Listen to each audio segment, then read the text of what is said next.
Well, good afternoon, magandang hapon, and welcome to today's episode of My PI Dream. Building day 12. Yes, building day 12 on the construction schedule here at Villa Feliz. Today we are starting out a new era. We got away from the old stuff like digging. Well, there might be a little more digging. And CHV. Well, there might be a little bit more CHV. But mainly today is about steel reinforcement. And that's what they're doing here today. Well, let's get today started. So without further delay, let's get today's video underway.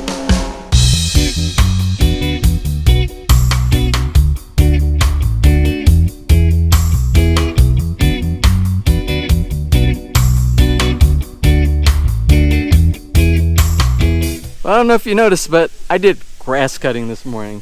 The crew came in on a half day today because they're coming back from an event with their families up in Manila, and they are starting their work week off starting at about 11:30, something like that, this afternoon, and then there'll be full work days the rest of the week. You can see over my shoulder in full action. Let's go ahead and look deeper down to see exactly what they are doing. So you remember that steel reinforcement, the beams, the cross beams, or the biga. They are working on that this morning. You can see what they're doing, all the bending. They're doing the attaching, using little wire pieces to put all the stirrups around the main sections of the bar down there. Also this morning, since I'm running a little late because I did cut the yard today, and I did cut the neighbor's yard over there, and I did cut the neighbor's yard over there.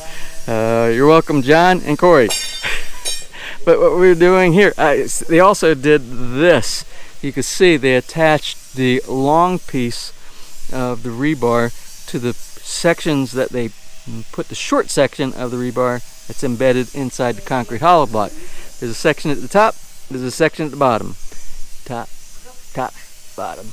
So I'm not going to pretend that I know exactly how they do this, because this is all new territory for me. Swimming pool construction is new. I'm learning just as you are, or if you have built a swimming pool before, you probably have a better explanation than I do. And I can see what they're doing down here, because the floor goes from 5 foot up to 4 foot.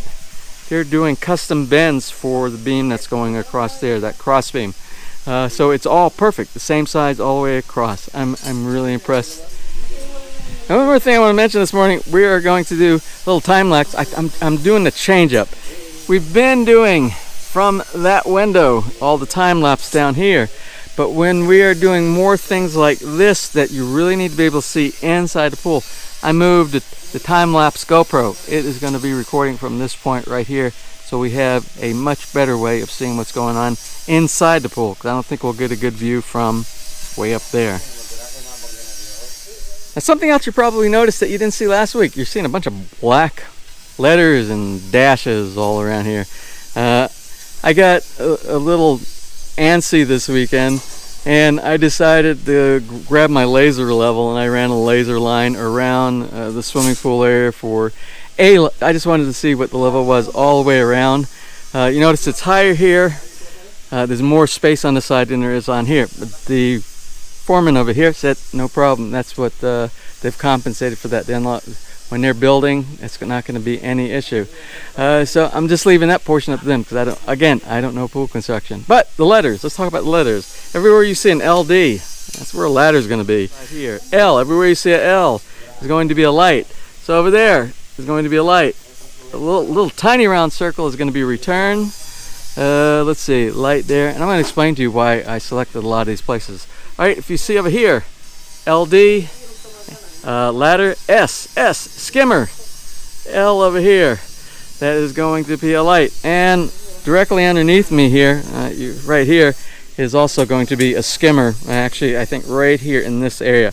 Now the skimmer, some of you have asked, where are you going to send the water that you're going to skim? All the overflow. When it rains, the water's got to go somewhere. You can't allow it to continue and overflow the top. So there's only two places it can go. It can either go into the storm sewer, or it can go into the cistern, or it can go into my neighbor's yard. And of course we can't have it going in our neighbor's yard. So this is what I selected after some research and finding out what a lot of people do with fresh water or even chlorinated water. It is okay, the overflow from your swimming pool, put inside your cistern, which is underneath. And the water has the ability to evaporate any chlorine that's inside via the vent. We have a vent over here. You see the vent? That's our vent right there, and our access inside there. Plus, chlorinated water will help a little bit with any algae that might grow inside your cistern. Plus, this water that comes from the cistern is only for the irrigation for the yard.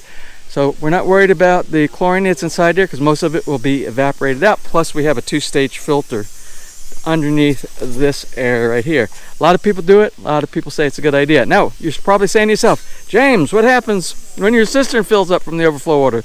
Well, we have a back overflow that goes back to the storm sewer from the side. If you remember our earlier build, I'm saying episode, I don't know, a couple hundred, 150, 100, where it goes back that way across our house and hits the storm sewer over there. So our overflow goes back.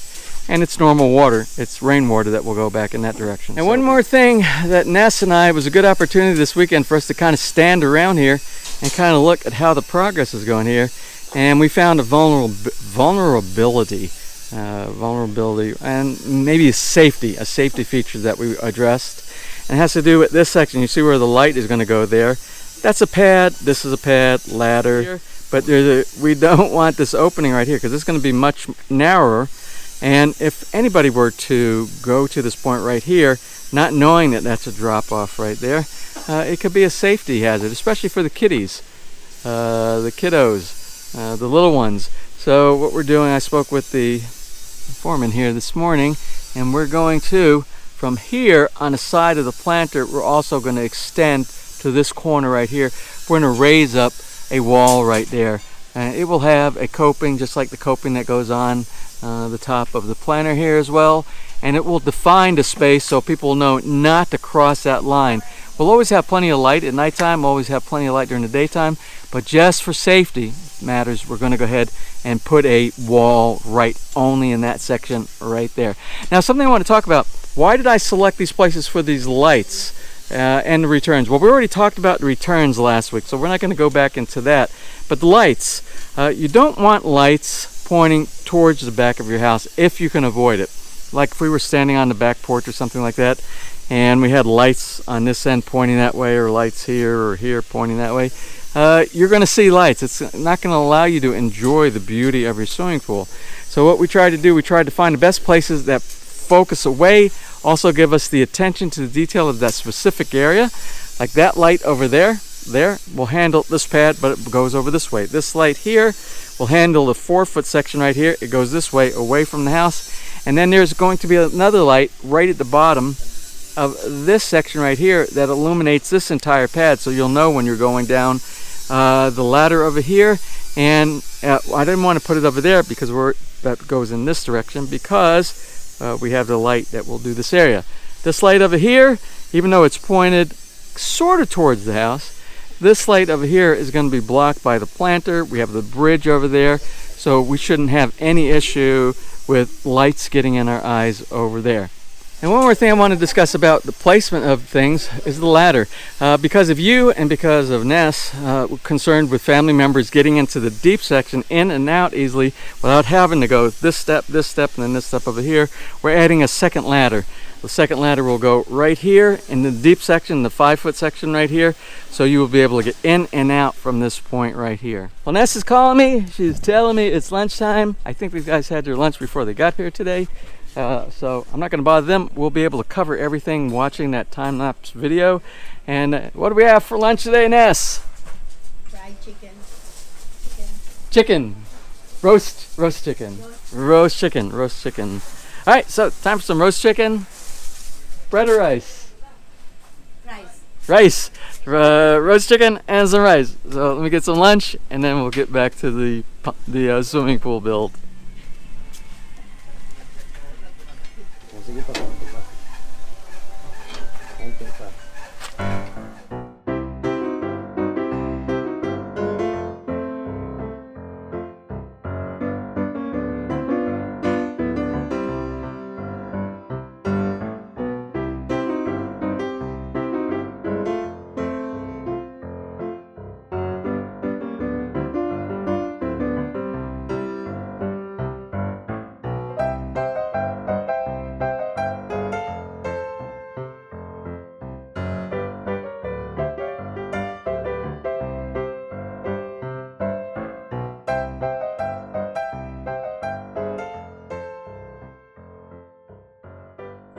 So you saw just before this segment, you saw the time lapse where we are at that point, and I'm just going to do regular video here, and you can see a lot of the steel reinforcement going in the biga.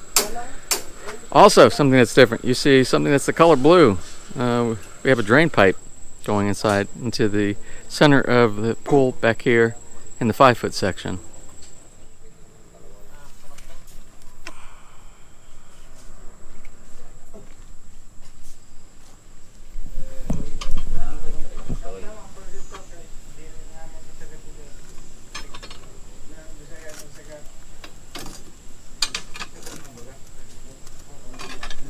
Hindi, tutulak mo lang yan. Papasok yan dun. Bubutas yan dyan, Bin. Ay, bubutas? Oo. Tulak mo. Kita, lugod kita sa ibang bansa. Kulang pa? Isa pa?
So while we still have enough light to put some light on my face, I noticed the last couple of videos it's getting darker earlier around here, and the lighting is really not good for the closing, especially when we're standing on the back porch.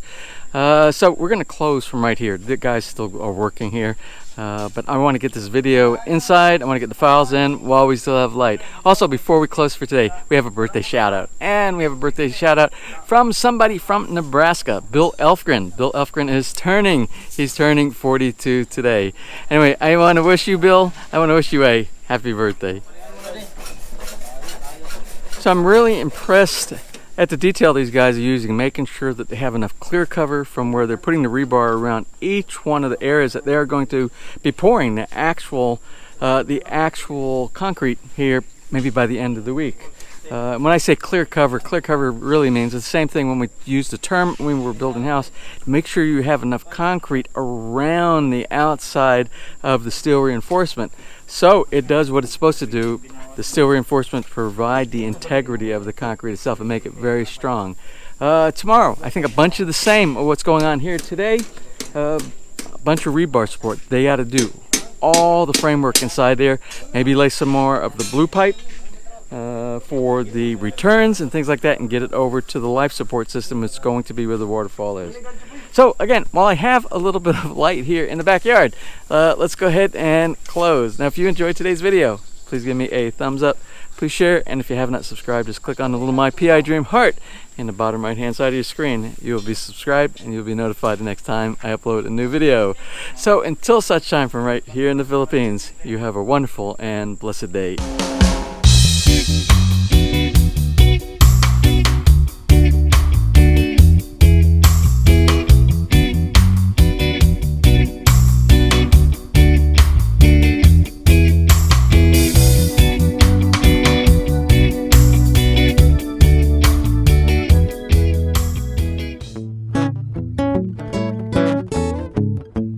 If you enjoyed today's episode and you would like to see more just like these, just click on one of the helpful links over to your right and you might be able to pick up on some good information on DIY projects, how to, or if you're interested in moving to the Philippines and building, you'll find answers there as well.